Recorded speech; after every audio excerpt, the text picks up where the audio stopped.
salvarme entre únicos e impares, para cederme un lugar en su Parnaso, para darme un rincón. Buen día, ¿qué tal? ¿Cómo están? ¿Cómo andan? Bienvenidos, bienvenidas al Pase, bienvenidos, bienvenidas al Destape, quienes estén sumando a esta hora. 10 de la mañana, 7 minutos en todo el territorio de la República Argentina. Hasta las 12 vamos a estar acá acompañándolos, informándolos en el Pase. Ayer por la tarde, una noticia que movió un poco el avispero de la política, que tiene que ver con una reunión sumamente importante de primer nivel entre gobernadores peronistas, los referentes del peronismo en ambas cámaras del Congreso y los referentes también de algunos sectores importantes que conforman hoy ese espacio.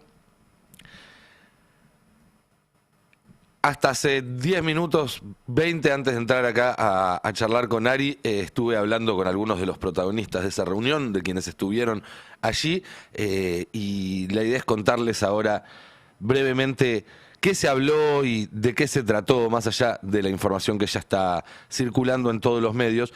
Pero antes, quería arrancar por un video que se viralizó en los últimos días en las redes, que había compartido el propio Milei, porque da cuenta de cuál era la situación hace pocos días. Este video creo que es de hace 10, 11 días, del 2 de agosto, y cómo, bueno, quizás hay que esperar para verlo, pero quizás cambió después de que la semana pasada el Congreso terminara, el Congreso y la gente en la calle sobre todo terminara poniéndole un freno a uno más de los proyectos de entrega de Javier Milei. Pero arranquemos entonces con este video que estaba hace 11 días compartiendo el presidente de la Nación en sus redes. Yo no compito contra el pasado decadente, contra la fórmula de fracaso, yo no compito. Y Cristina es eso para usted. Cristina y todo el resto de la política es eso, es el viejo modelo, es el modelo de la decadencia, es el modelo del plan platita, es el modelo de la miserabilidad de la política. No, se terminó. Yo, ese modelo, no. Ahora... Yo no compito contra la vieja política, y después decía el presidente Milei, yo compito contra mí mismo, que de alguna manera responde o avanza en una idea que estaba acá y que incluso la hemos charlado acá en el Pase, de esta idea de no tiene contra quién perder, algo que algunos consultores también decían. Milei no tiene contra quién perder, no tiene contra quién competir. Bueno, la semana pasada quedó claro que sí tiene contra quién perder, que hay una mayoría en la Argentina que está en contra del proyecto que representa Javier Milei. Una mayoría que ya se venía viendo, que ya venía asomando en algunas ocasiones. Recuerdo el 24 de marzo, recuerdo la vigilia antes del 2 de abril, recuerdo también una multitudinaria marcha el 3 de junio, y que la semana pasada empezó a cuajar, me parece, alrededor del debate por la ley de extranjerización de la tierra. De hecho, cuando uno habla con los referentes del peronismo que estuvieron presentes en esta reunión del martes, te dicen que claramente lo del jueves fue uno de los puntos que los llevó a plantearse avanzar a una siguiente etapa. Me acuerdo que lo charlábamos acá, si no me equivoco, fue hace exactamente una semana, el jueves pasado, cuando hablábamos de la parte de la dirigencia y de la parte de la sociedad, de qué tiene que poner cada uno. Bueno, hay por lo menos, me da la sensación, una tarea de empezar a tratar de prestar más atención a lo que está pasando en la calle, o por lo menos esa es alguna de las conclusiones que quedaron después de este encuentro. El encuentro fue el martes a la noche, arrancó pasadas las 7, terminó poco antes de la medianoche, fue en el Hotel Emperador. Estuvieron presentes los gobernadores Axel Kicillof, Sergio Silioto, Ricardo Quintela, Gildo Infran y Gustavo Melella. Estuvieron Sergio Massa y Máximo Kirchner. Estuvo el senador Gerardo Zamora, que es el jefe político de Santiago del Estero, aunque ahora no esté ejerciendo la gobernación, y estuvieron quienes convocaron, que fueron José Mayans y Germán Martínez, el jefe del bloque de senadores y el jefe del bloque de diputados del peronismo.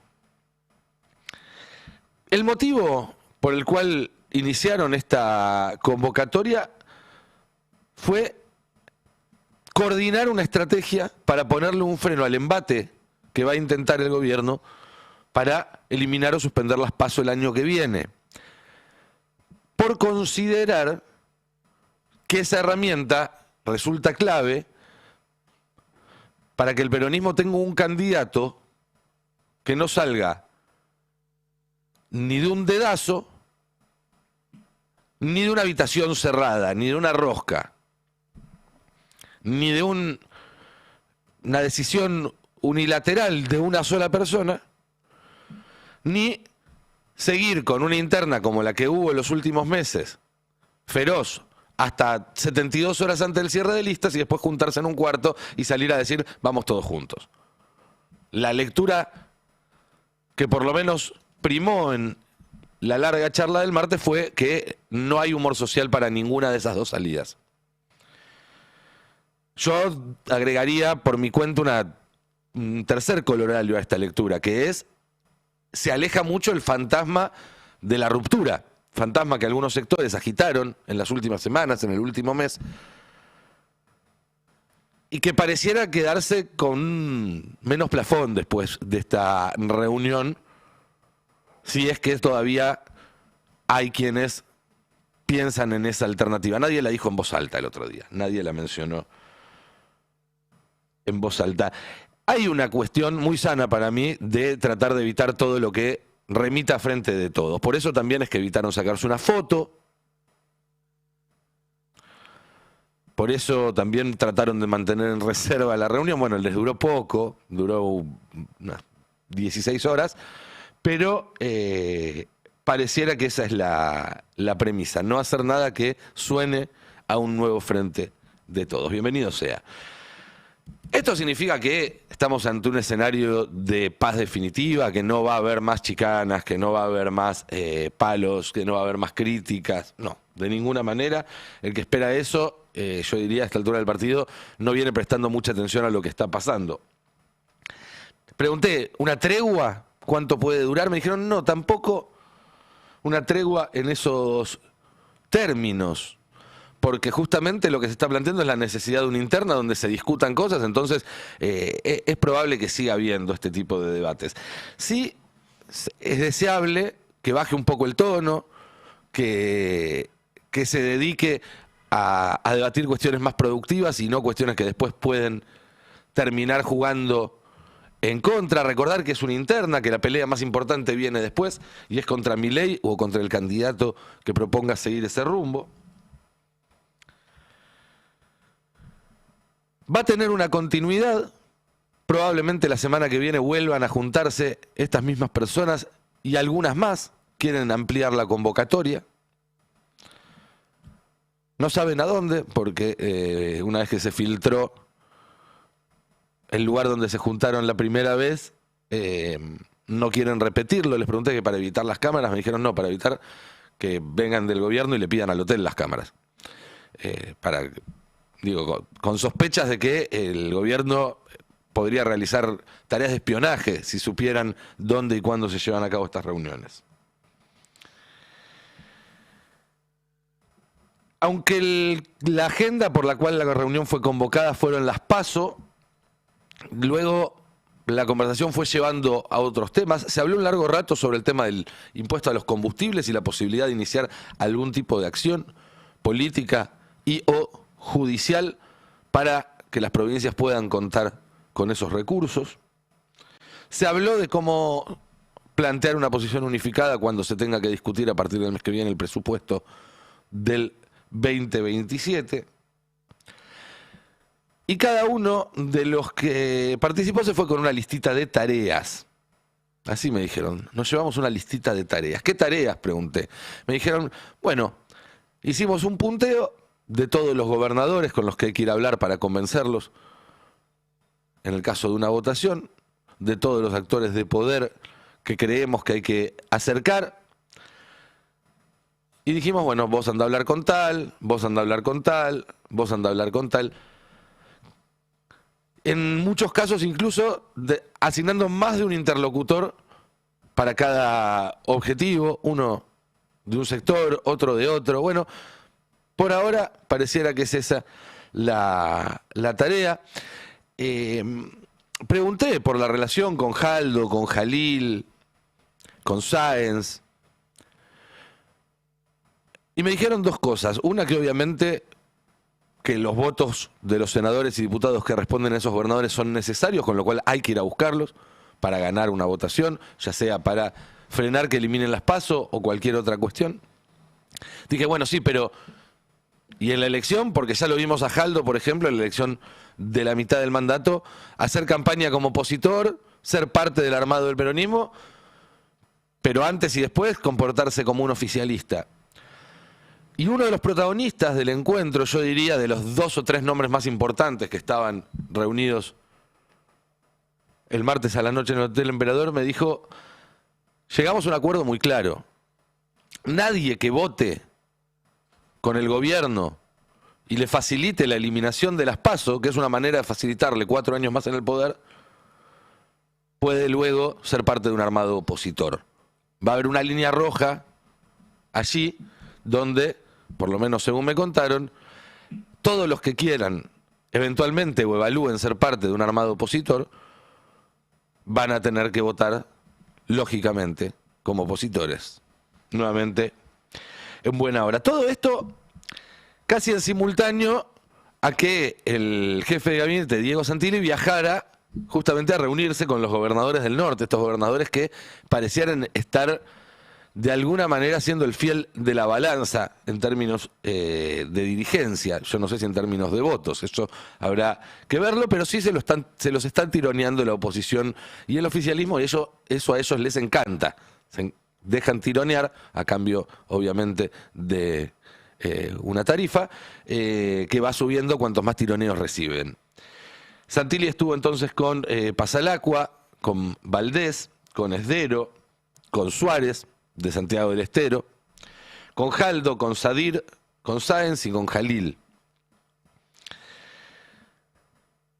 Y también se habló de las PASO, porque una de las tareas que se llevó Santilli fue juntar los votos para garantizar que no haya PASO. El gobierno quiere que no haya PASO porque considera que eso le facilitaría mucho la tarea de buscar la reelección. La oposición quiere que haya PASO porque eso le facilitaría mucho la tarea de llegar con una propuesta unificada.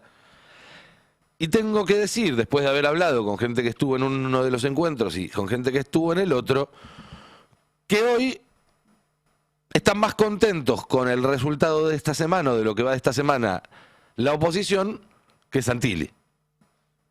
Santilli no se llevó ningún compromiso de apoyo a la eliminación o a la suspensión de las PASO.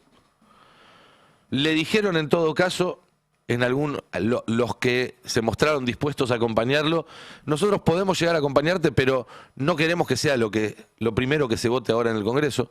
Queremos en todo caso que el gobierno nos muestre buena voluntad aprobando una serie de cosas que nosotros le venimos pidiendo y después vemos si más adelante, en octubre o en noviembre, discutimos la reforma electoral, sabiendo también que cada semana que pase, que se acercan las elecciones, al gobierno le resultará más costoso avanzar en ese sentido.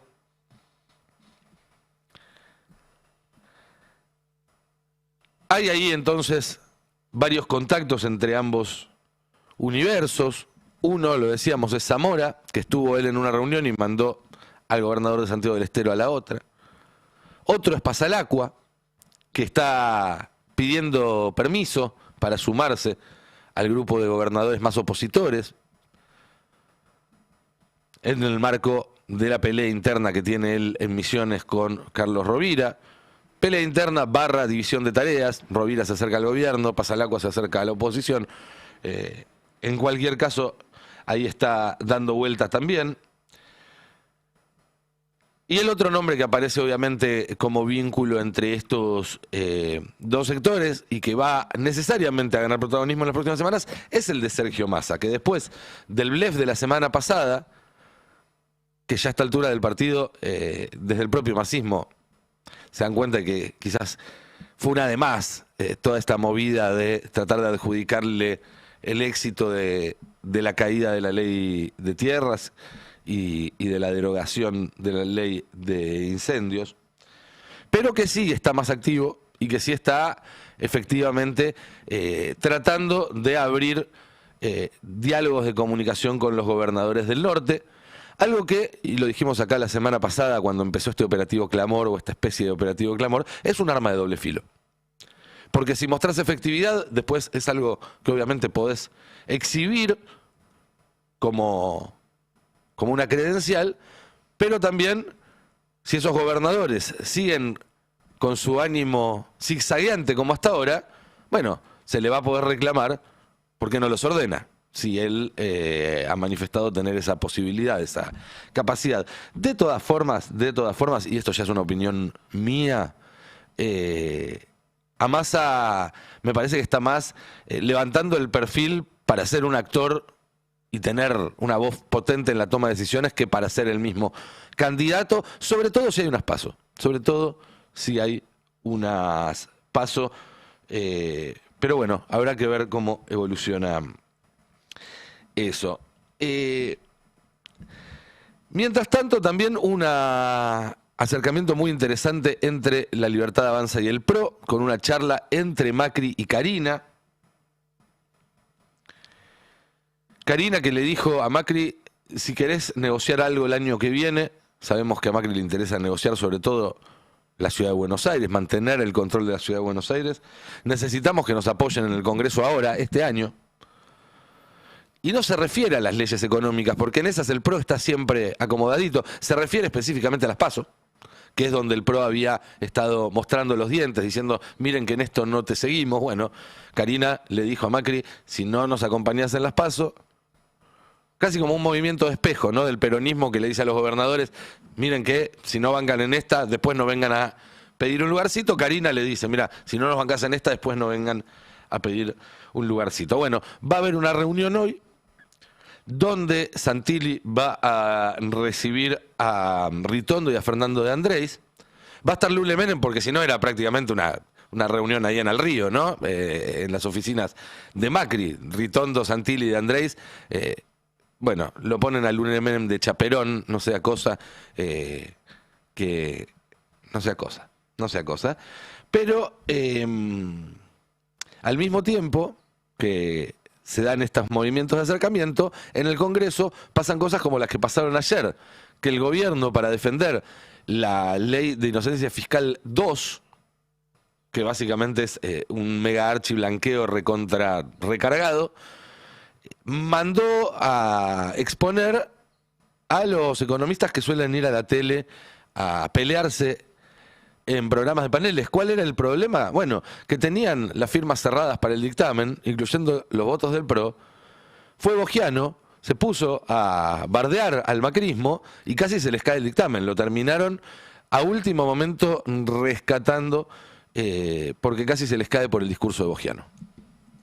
Este es el abominable número de inflación que se ha acumulado desde la creación del Banco Central en 1935.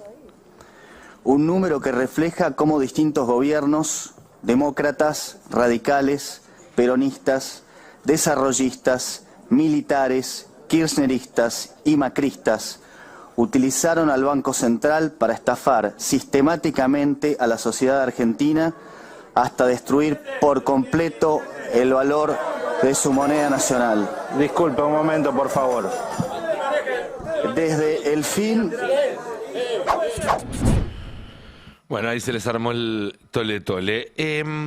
Más allá de estas idas y vueltas, este acercamiento, este nuevo acercamiento entre La Libertad Avanza y el PRO, entre Carina Milei y Mauricio Macri, para mí tiene dos puntos o dos novedades clave que ahora en un rato podemos charlar en la mesa. Uno que es un reconocimiento a la jefatura política de Carina. Hasta ahora Macri había evitado hablar con Carina. Siempre había querido tener un diálogo cara a cara con Milei. Eso se pudrió después, ¿se acuerdan del famoso almuerzo al cual Milei lo invita mientras está cambiando jefe de gabinete y no le cuenta, y además pone a un candidato distinto al que estaba proponiendo Macri, pero Macri siempre había insistido en que su interlocutor natural era Javier Milei. Bueno, ahora es Karina, y eso dice mucho. El segundo dato es que Bullrich, que durante un tiempo se había autodesignado como la tutora de ese vínculo y de esa relación con los aliados y demás, quedó absolutamente afuera de todo. Absolutamente afuera. Y mientras tanto, en La Libertad Avanza ya se empieza a hablar de la fórmula presidencial para el año que viene.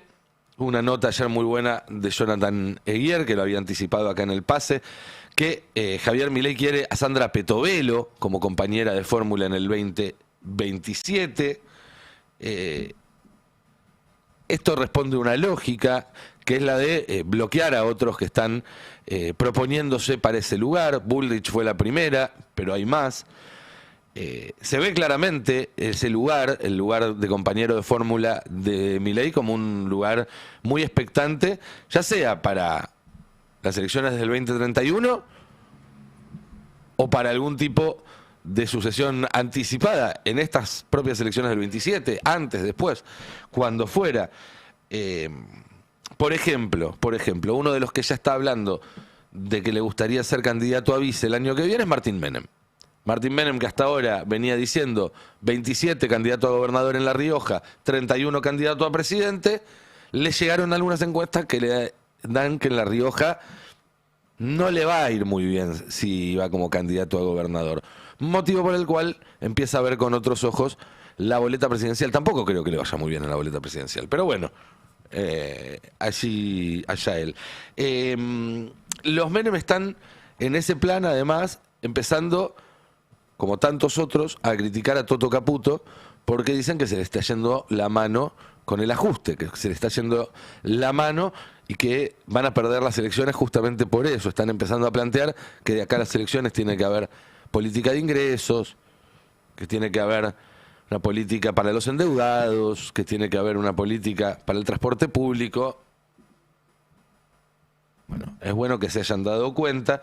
De todas formas, habrá que ver qué margen de maniobra tienen, porque hasta ahora Toto está sentado arriba de la palanca que decide a quién le dan la plata y a quién no, y todos los que han tratado de torcerle la muñeca le ha costado mucho. En ese contexto, hoy vamos a conocer el número de la inflación, va a dar más alto, el riesgo país está subiendo, el gobierno está subiendo las tasas para contener el dólar, es decir, toda la película que ya vimos un montón de veces, con el agravante de que, como quedó obvio en el resumen que acabo de hacer, la campaña ya está acá y sabemos que el dólar en la Argentina y la economía en la Argentina, una vez que empieza la campaña, se comporta distinto que todo el resto del tiempo, y hay que ver entonces cómo hace el gobierno para soportar esas presiones. Recordemos que el último año electoral que hubo, en el 2025, para soportar ese tipo de presiones hubo que ir a buscar 15.000 palos del Fondo Monetario Internacional en abril, y en septiembre, un mes antes de las elecciones, ir a pedirle a Scott Bessent, por favor, que tuitee que nos va a dar una mano, porque si no, se iba todo a la mierda. Cierro con este video de Toto Caputo que demuestra una vez más lo mal asesorados que están a la hora de declarar estos funcionarios, porque ya hubo en la Argentina un político que dijo estamos mal pero vamos bien, y no terminó bien el asunto. Bueno, Toto Caputo no tuvo mejor idea que hacer un cover, un homenaje, si se quiere, a Carlos Saúl Menem ayer cuando le preguntaron por la economía y contestaba lo siguiente. La evolución del IPI manufacturero, ¿sí? Del índice de producción industrial, si vemos el último año y medio, donde más se acentuó este problema, la industria cayó 14 puntos. Durante nuestro mandato, o sea, está un punto arriba, ¿sí? Entonces, de vuelta, lo digo porque se habla mucho de estos temas y está bueno aclararlos. Y los datos son contundentes y aclaran. Esto no quiere decir que estamos bien. Esto quiere decir que vamos bien. Esto no quiere decir que estamos bien. Raro igual, porque hace 3 meses nos dijo que se venían los mejores 18 meses de la historia argentina y ya pasaron 3 de esos 18, con lo cual deberíamos estar bárbaros. Pero vamos bien, ¿no? O como decía Carlos Saúl Menem. ¿Qué tal, compañeros? ¿Cómo andan? Buen día.